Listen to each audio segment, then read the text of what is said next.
I welcomed. He is incredibly humble, and I remember that lunch. And it is true, I am relentless. But what I found interesting was Pastor Dan wanted to meet with me and talk to me about Life Tree Church. And whenever anyone wants to meet with the mayor, you always know at some point, right, the ask is coming. There's going to be something that somebody wants. So I was expecting this to happen. I kept asking Dan questions. What do you want? What do you want to be? And finally, as we got through lunch, he looked at me and he said, no, you don't get it. I'm here to help you. And that has really been the story of Life Tree Church. They have partnered with our community in big things and in small. They have always been there for us. Every time we as a community try to come up with something that we need to do to help someone, and we're not quite sure how to do it, we call Life Tree Church, and it can be as small as a resident who may be sick and they can't mow their lawn, and they don't want to be that bad neighbor, and we call Life Tree Church, and it's done the next day. They've painted the senior center. When we had Hurricane Sandy, they actually were out walking our neighborhoods. Time and time again, when we reach out to Life Tree Church, they have been true to their word. They have always been there for us, and they're here to help, and they've been helping our community. And for their leadership and everything they've done, I really thank them for everything that they do and for being one of our sponsors.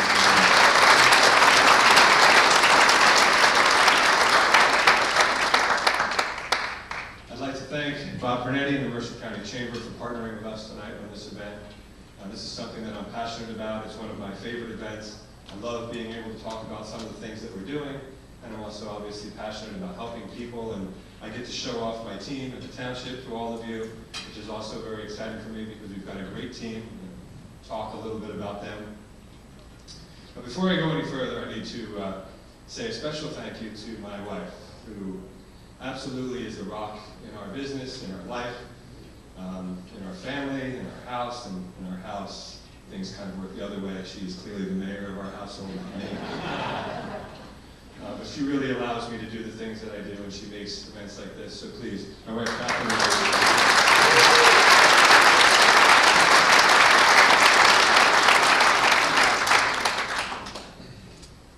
The other sponsor, and someone that I admire, is Ms. Janine Semino.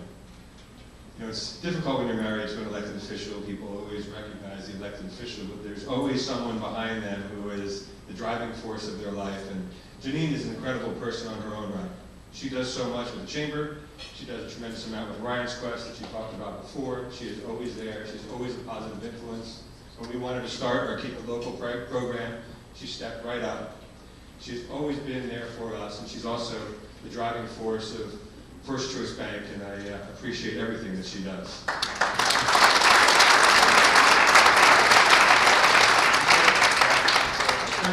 The lead sponsor is First Choice Bank, and for me it's kind of special because I actually got to be there at their birth. And I've got to watch them grow up and become a great corporate citizen, and their CEO, Paul, is here, and their Vice Chairman, Manish Saad, is here tonight, and I want to thank them for sponsoring this event and for all the things that you do across the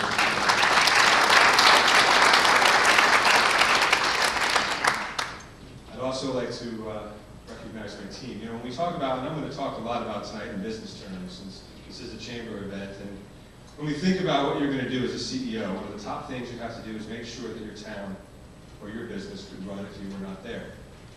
And the way that you do that is you make sure that you have a great team. And that's something that we have here in Robbinsville. And our team is led by Joy Tazi, our business administrator, who does a great job. And for the rest of our staff, should we stand up? We've really got one of the best teams, and I just want to say,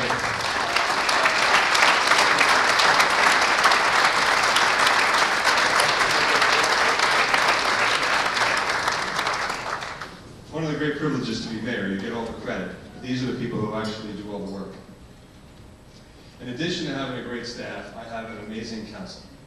And I've got 4 of them here tonight. Sherry McGowan, Chris Siacchio, our newest member, Dan Schubert is here, and also our council president. We've had our council president now for 2 years.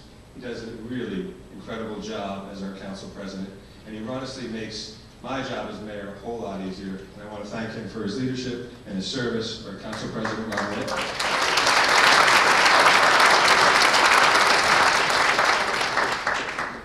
So what does it mean to pay it forward?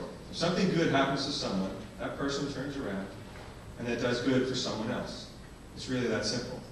We started this tradition last year by pulling together to help out the Shepherd family of Robbinsville. And the Shepherds are actually here tonight, and I want to thank them for coming.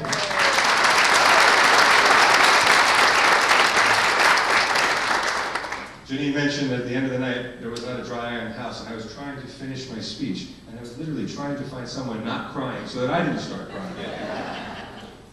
The event was so popular that we decided to keep the momentum going, and we're going to have a special treat tonight, which we're going to talk about in a little while.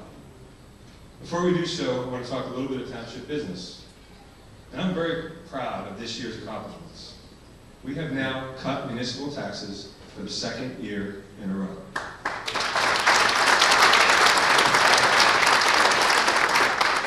We have produced 5 flat budgets over the last 6 years.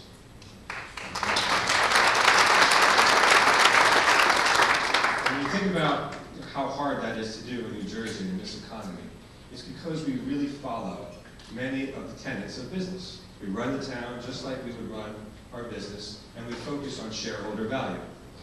And what does shareholder value mean for a town? The first is we have to be willing to make the tough decisions, and we do that. We did that early on in our administration, and we made a lot of tough decisions, and we did things that no one ever did before. And those decisions are now proving, and you're seeing the fruits of our labor. The second is you have to focus on sales in any business. And in the township, that's bringing in ratables. We have been incredibly aggressive at bringing in ratables, and we've had a number of wins. And I'd like to recognize Tim McGuff, who is actually in charge of bringing in new business development.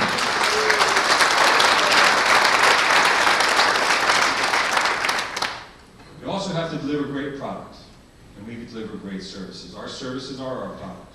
And not only do we have to do a great job at delivering our product, we also have to find ways to deliver it more efficiently each and every year. And lastly, and this is the most important thing that I think that we do, we have to provide public safety. We have to make sure that our town is safe. We've got a number of our police officers and first responders here today in our fire department. I'd like to recognize them and thank them for everything they do.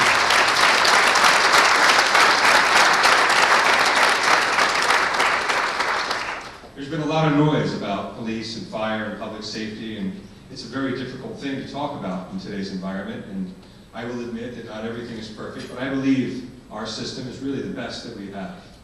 And I want you all to just imagine for one moment, just imagine this for 24 hours. Imagine one day that if we called 911, no one came. And if you think about that and what that would mean, and how scary that would actually be, it makes you understand how important a job that our first responders make, and how difficult it is. Because imagine your hardest day. We've all had tough days at work, right? Imagine your toughest day, you're incredibly stressed, you have a lot going on, and you have to make some tough decisions. And now imagine everyone is filming those decisions that you make at that moment. You have to make a life and death decision, you have to do it in a split second, and everyone is going to watch you under the microscope. That's how difficult it is today to be a police officer. And I, for one, am very grateful for their service, and I really appreciate everything that they do for us.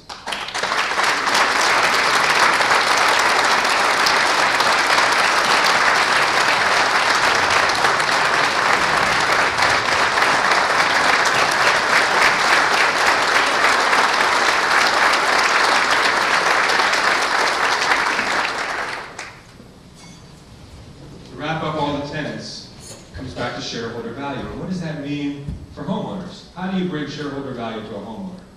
For most homeowners in Robbinsville, the biggest investment that they ever made is their home. It's probably the biggest investment that they're ever going to make. So the best thing that I can do for them is to make sure that I'm increasing shareholder value. And for them, that means making sure that their home values are on the rise. For the last 3 years, home values in Robbinsville have been on the rise. In fact, last year, home values were up almost 16%, which is the highest in Mercer County, and we have one of the fastest growing home values in Mercer County. And for that, I'm very, very proud, because it shows if you follow these tenets of making sure that you have fiscal responsibility and great services and good safety, that you will be able to bring shareholder value and rising property values to our homeowners. The other thing that you must do in any good business is invest in your infrastructure. I want you to think about this. Today, we are building a new municipal building in Robbinsville. The building will be open in August. And think about this. We are building a new building in the same year that we're actually cutting taxes. And we were able to do this. Think about it, it's amazing. We lost our municipal building 10 years ago. We lost it through the mold. We had to move out. And most governments would immediately go out and build a new building. We didn't. Why? Because we make the tough decisions. We waited. We waited till we could control our budgets. We waited till we could bring in new ratables and increase our revenue. And we waited till we could afford it. We were fortunate enough to be able to rent space for the last 9 years. And I know that Tom Troy from the Sharpeville Development Corporation is here. And he was kind enough to make sure that we had a home. And I want to thank him for that. Not only will the new municipal building be a long-term asset for the town, it's also going to allow us to provide a one-stop shop for our residents. Right now we're spread out amongst a couple of floors, and this will actually allow us to be able to do everything in one place for our residents to come in and streamline our services. So not only are we going to have a long-term asset that we will own, but we're also going to be significantly more efficient. When we talk about ratables, one of the more challenging ratables I've had is Foxmoor Plaza. We've now had Foxmoor taken over by the bank, and the bank has assured me that they are going to look for a new owner. I believe Foxmoor is a true asset and a hidden gem. It's going to require some work, it's going to require some leadership, it's going to require a new owner. The good news is we have a number of people who are very interested in Foxmoor. I've seen ideas as ranging from a movie theater to bringing back a grocery store. There's a tremendous amount of interest in people who would like to buy the center. So I'm very excited about the fact that I think we can really make a change. I know Jim Barber from Funny Bones is here somewhere.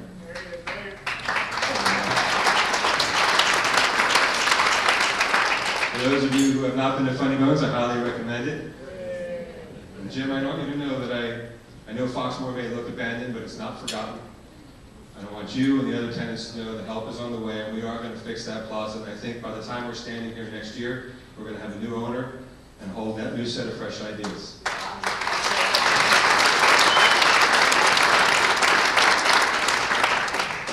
On the other front, one of our other ratables, Amazon, has been going the other direction.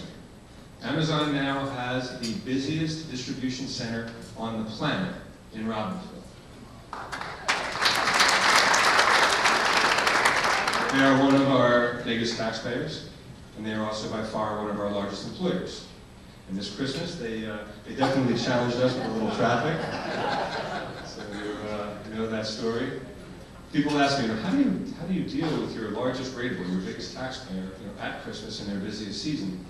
And my answer was, how do we not? We treat every one of our businesses, every one of our residents the same. That's what makes good government. We must treat everyone the same, and we must tackle every challenge as they come up. And we did, and we were able to work with Amazon to convince them to change their schedules, which they had never done before. But we needed to make sure that not only Amazon could operate, but that also the other tenants in the park could run their businesses effectively, and even the residents across the street could enjoy their properties. Everyone has to be treated the same, and that is one of the foundations of how we run our government. Amazon has not only been a windfall for Robbinsville, it's also been a windfall for the state of New Jersey.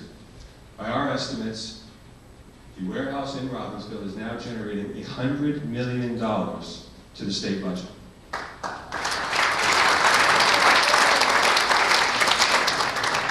We're going to work with the state, and we're going to continue to press them to make sure that they make improvements to Route 1 and Route 95 so that all of our businesses in that park can be successful. And we've got a number of major businesses in that park.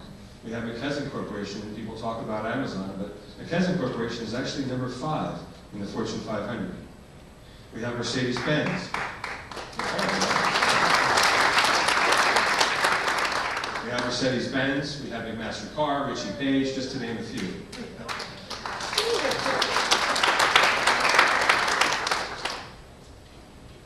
One of the other major focuses that we've had this year has been open space.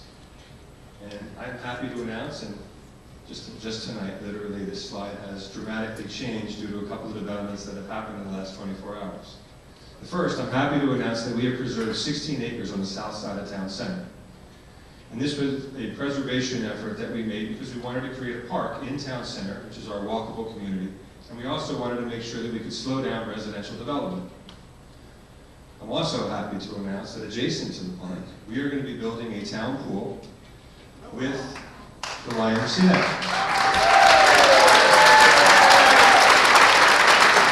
It's not a done deal yet. We are still in the discussion phase, but I am very, very optimistic that we can do this. And the concept is that we will build something akin to a mix between Sawmill and what we have at the Hamilton facility. It is not going to close either one of the facilities. This is going to be an improvement and an encouragement and an add-on to what they're doing. The YMCA does great work, and the town is really, really anxious to have the opportunity to partner with them. And I am very, very grateful that they're considering doing this with us.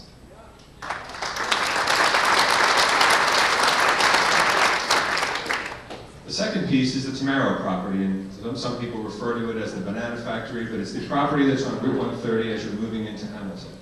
The property has fallen into disrepair. It is, no nice way to say it, has become an eyesore. The owner has been using it for truck parking, which is continually having trucks idling in the back, which is affecting the quality of life for our residents behind it. We've entered into a contract with Tamaro Property to be able to build our second Project Freedom.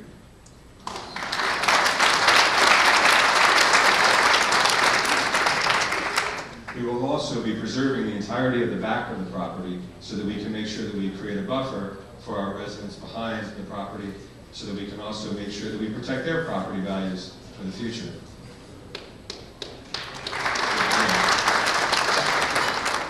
The other thing that happened, literally happened last night, and it all started, our superintendent of schools, Steve Mayer, is here, and he had a really amazing idea. And his idea was the school district has outgrown the Windsor School. And he called me and he said, you know, this is going to be slated for 9 lots. What we really should do is have the town buy it and preserve it.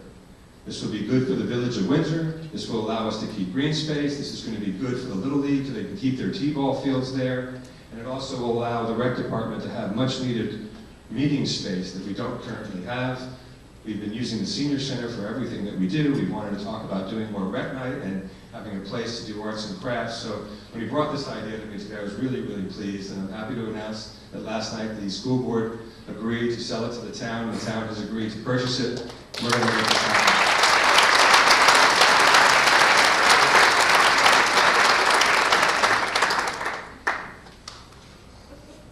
Now for the hard part.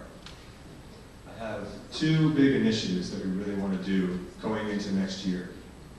We have 2 parcels of property in Robbinsville that I think are very important to save. And these are not going to be easy properties to save. They're not going to be inexpensive properties to save, but I think that they're worth saving. In order to do so, we are going to have to slightly raise the open space tax. And that's not something I take lightly, nor something that we would do without the input of the entire community. The first property is the Myrie Run, which is our former golf course. The golf course closed. I'm not 100% sure that we will ever be able to make it a golf course again. But I do believe that it's a place where we don't want to see any development. So I believe it's time to be able to preserve the Myrie Run, that we should put it into preservation. I'm going to be talking to the council about it. I think that it makes sense, and I believe it's the right thing to do. The second piece is what we call the Edinburgh property. And this is even going to be trickier. This property is off of Edinburgh Road, and it was just recently approved by our planning board. Now, there's nothing that the planning board did wrong. There's no way that the planning board could have voted no. This property's been zoned residential for the last 30 years. But it's 200 acres. It's the last contiguous property that we have. It's adjacent to property that the township has already preserved, and not only that Robbinsville has preserved, but it's also adjacent to property that our neighbors in West Windsor have preserved. Anyone who has driven down Edinburgh Road and seen that vista know what I'm talking about. We'll have an opportunity to save acres of trees. And it's not only about the trees, but anyone who's driven Edinburgh Road in the morning knows how much traffic we have. It's directly across from the high school. And those of you who have dropped your children off at high school in the morning, you know how busy it can be. My daughter, Ashley, is actually here tonight. It's the first time she's ever got to see the street. Thanks to her missing the bus regularly, I have the opportunity to know exactly what it's like to be dropped off. I'm sure she's appreciating being mentioned right now. Not only do I think that preserving the Edinburgh property is the right thing to do for every reason that I just mentioned, I also think it will make sense long-term fiscally. Because we know that every 100 homes that we save, that we stop, that we preserve, we save $1 million a year. in essential services. That's 4 cents on our tax rate. And I believe over about 5 or 6 years, we will actually have this property be a positive ROI for us, and we'll have a good return on this investment, and we'll save property that we would otherwise never have. So I'm going to be asking the council to put on the ballot in November an increase in the open space tax. Because I believe this isn't a decision that we should make. I believe it isn't a decision that any of the government officials should make. I believe it's a decision that all of our residents should make together. And I think it's the right thing to do, and if I have to, I will go door to door to pitch this idea, but I am very, very hopeful that our residents will vote to approve both of these properties.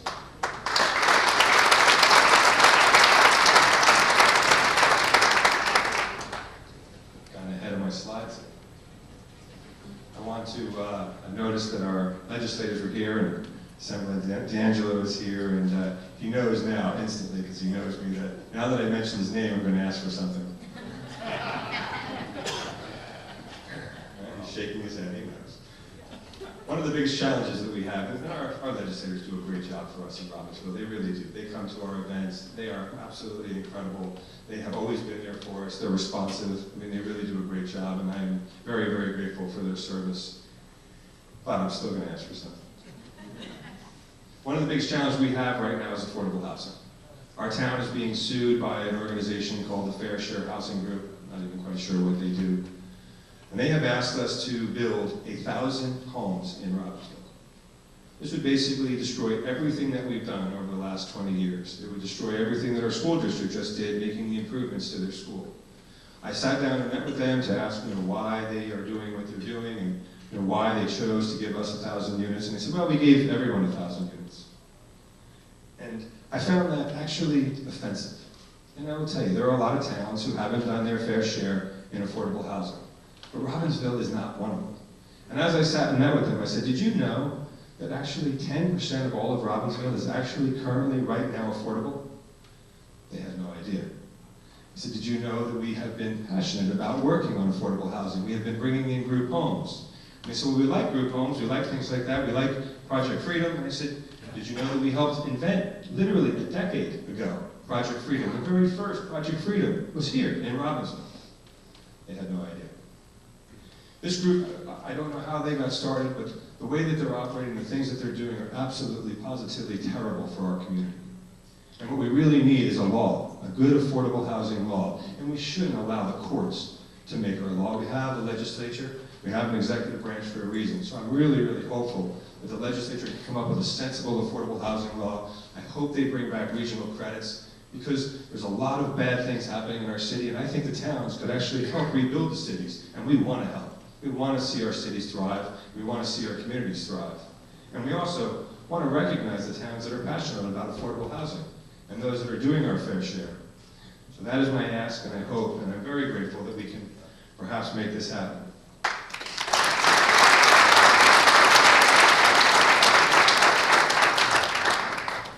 And that's been my message, for the most part, for Robbinsville. We are always trying to focus on the positive.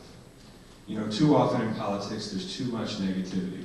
We focus on what separates us. We focus on what divides us. We fear that there's not enough health care, not enough land, not enough housing. I hear all of these things all the time about what we're afraid of and what's dividing us. And we don't focus often enough on the things that we can do. I even look at the two-party system and we hear about, well, the Democrats, all they care about is, you know, the environment and helping people and spending money on infrastructure. And the Republicans, all they want to do is be fiscally conservative and cut taxes. But the truth is, we should be doing all of it. And we can. Because honestly, they're both right. And we should be working together, not on the things that divide us, but the things that we actually can do. The things that actually will help us and benefit our communities. And I believe we can actually do it all. And as I talked about today, we've actually been doing all of it in Robbinsville. We've been good stewards of the environment. We've been investing in our infrastructure. We've been helping people. We continue to be good fiscal stewards, and we're actually reducing taxes. And I believe if we all start focusing on what we can do together instead of what we can't do, we can continue to make great changes. For me, people talk all the time about the things that we're doing in Robbinsville and what I'm doing. And the fact of the matter is, it isn't what I'm doing. I'm really just the cheerleader.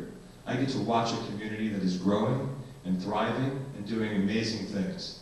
And for that, I am incredibly grateful. Which is why I wanted to change the theme of our State of the Township into paying it forward. Because I am incredibly grateful for everything that we have and for the opportunity to serve as mayor. And I want us all to remember to continue to pay it forward. And with that, I would like to bring up Janine Semino to talk a little bit about this year's recipient. And I want to thank you all for having me.